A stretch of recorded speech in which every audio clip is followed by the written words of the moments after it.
Baik, Assalamualaikum warahmatullahi wabarakatuh. Perkenalkan, nama saya Muhammad Al-Fatih Zamzami dari kelas 1B dengan NIM P2790312508. Di sini akan memaparkan materi tentang tugas remedial mata kuliah PLM, yaitu pembuatan pengenceran larutan, uji kualitas penyimpanan GLP alat dan bahan. Baik, langsung saja kita ke materinya. Baik, yang pertama di sini adalah yaitu pembuatan larutan. Apa sih pembuatan larutan itu? Larutan didefinisikan sebagai campuran homogen antara zat terlarut dan pelarut, biasanya air. Pembuatan larutan diawali dengan perhitungan konsentrasi yang tepat berdasarkan kebutuhan pemeriksaan. Zat terlarut ditimbang secara teliti dan pas, kemudian dilarutkan dalam pelarut yang sesuai. Proses ini memerlukan ketelitian tinggi karena konsentrasi larutan berpengaruh langsung terhadap keakuratan hasil uji. Setelah jadi, larutan wajib diberi label yang jelas, mencantumkan nama seperti nama reagen, konsentrasi, tanggal pembuatan larutan, dan penanggung jawab. Nah, jadi di sini itu ada pembuatan dan pastinya ada pengenceran. Apa sih pengenceran larutan itu? Pengenceran larutan adalah pengenceran dilakukan untuk mendapatkan konsentrasi larutan yang lebih rendah dari larutan sebelumnya. Jadi pasti konsentrasi di pengenceran ini konsentrasinya jadi lebih rendah dari sebelumnya ya. Itu untuk mengetahui konsentrasinya yang lebih rendah.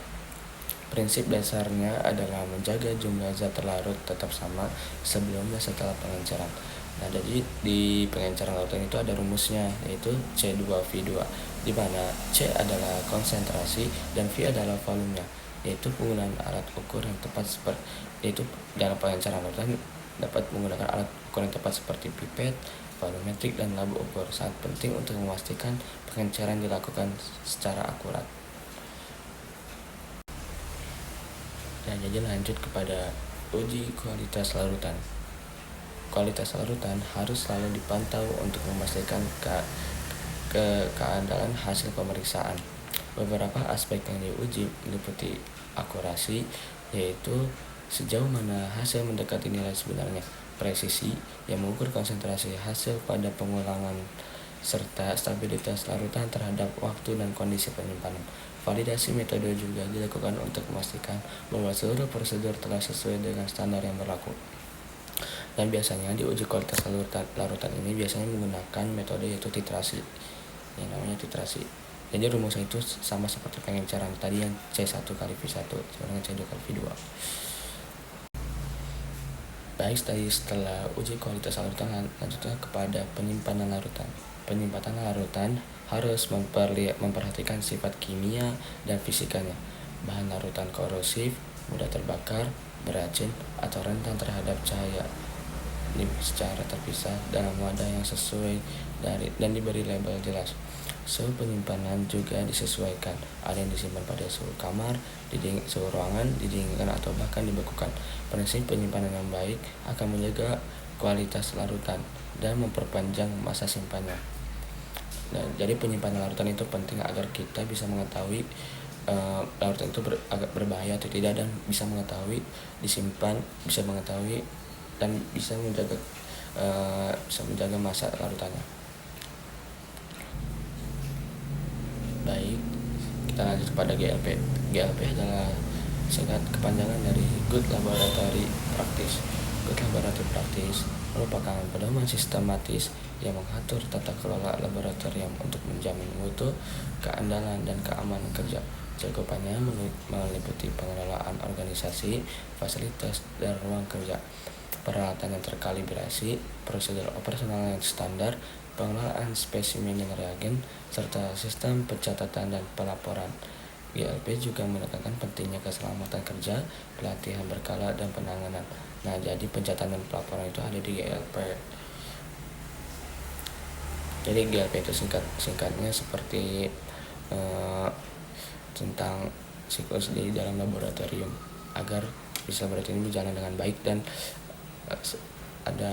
seperti ada kepala lab dan lain sebagainya. Baik, pasti kalian bertanya, apa aja sih alat-alat utama di laboratorium?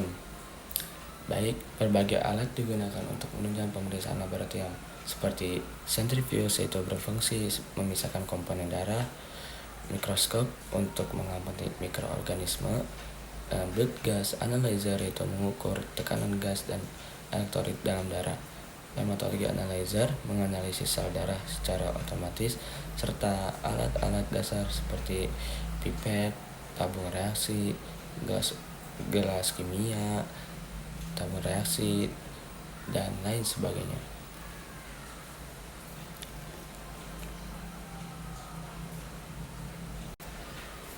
Nah, jadi ini adalah lambang zat berbahaya, safety practice.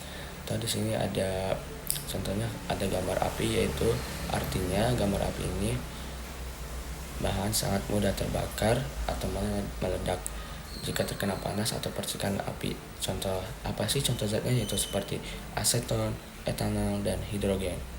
Yang kedua ada gambar tengkorak. Apa sih arti tengkorak itu? Tengkorak adalah yang artinya simbol zat ini adalah zat yang berbahaya yang mengandung toksik atau beracun. Yaitu contoh zatnya itu seperti merkuri, cyanida, dan metanol. Dan yang ketiga itu ada lambang tangan kena percikan ramuan gitu ya, kena tetesan ini cairan, yaitu adalah artinya korosif, yaitu menyebabkan korosif itu bisa menyebabkan luka bakar dan iritasi. Yaitu contoh larutan atau contoh zatnya itu seperti asam klorida atau HCl dan natrium hidroksida.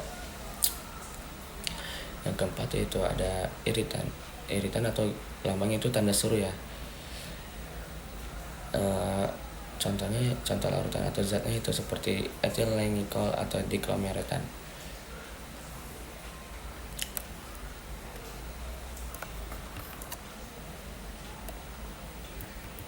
Dan yang gambar